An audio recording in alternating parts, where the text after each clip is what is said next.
ورحمة الله تعالى وبركاته. فيسبوك حر في فيديو عاجل.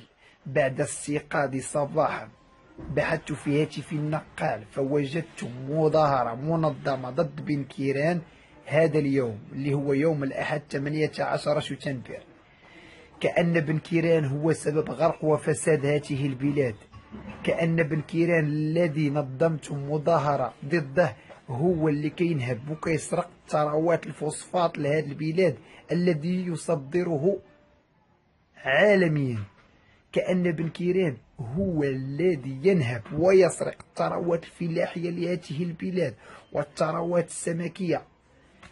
بن كيران استضافه برنامج على القناة ميدي فطرح عليه سؤال، فكان السؤال: ما رأيك في جينيفر لوبيز منقولة على القناة الثانية؟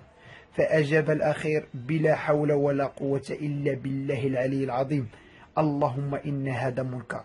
وهنا استنتجت بأن بن كيران لا حول ولا قوة إلا بالله تهو ما في الدوال. علاش هاد الناس منظمين مظاهرة ضد هاد السيد هذا؟ واش هذا استحمار للشعب المغربي؟ واش كتستحمروا فينا؟ انا بعدا نعطيكم واحد الاستنتاج ديالي. هاد الناس اللي منظمين مظاهره هاد السيد خانقهم.